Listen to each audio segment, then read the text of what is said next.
character and courage often run deep, and sometimes only the hook of adversity can bring them to the surface. Such is the case of a South Bend man who could have sunk to the depths of despair following a life-altering accident. Instead, he has become a fisher among men. Jerry Bader says he started taking his sons fishing when they were just old enough to walk.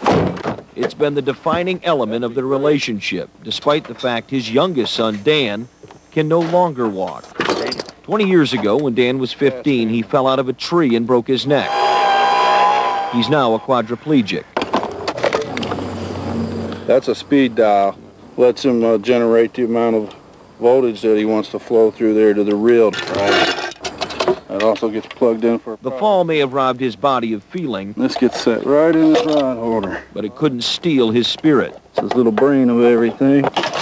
This elaborate setup is the result of those trips to the lake right after the accident, when Dan simply watched as his family fished. Probably tougher on them than it was for me, to be honest. They kind of felt bad that I was out there not being able to do anything, so once I found this, it kind of was a lifesaver to all of us. What he found is an electric reel. Someone else casts out the line and Dan reels in by activating a speed dial with his head. And using an oxygen tank, Dan and a couple of buddies came up with what he calls a whammer slammer to set the hook. Almost as consistent as Dan's fishing is the presence of Jim Meckley. Where do you want me to throw it? In the water. In the water. They met 6 years ago when Jim answered an ad Dan had placed in the Penny Saver for an all-expenses-paid fishing trip. The only hook was helping Dan bait his.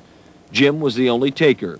They've been inseparable ever since. He's got so much enthusiasm for fishing and so much drive that just drives me. I see somebody like that and they got to get out and do something that I'm able to take for granted and do daily.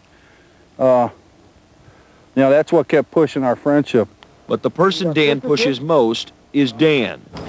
On days he's not reeling in the bass, he's bringing home the bacon.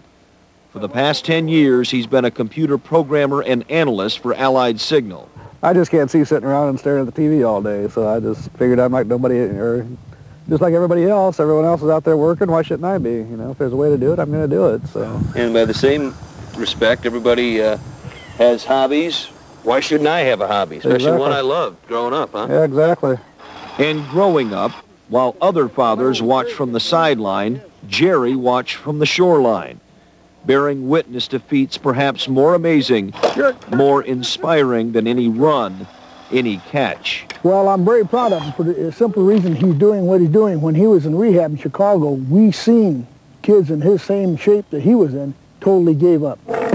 He told us right out he won't give up, and I'm proud of him for that respect. After that fall, Dan Bader had every reason to cut bait. But for him, life wouldn't be the same if he didn't fish. By the way, Dan also collects old wooden fishing lures, and he's a big Notre Dame football fan. Goes to a lot of home games.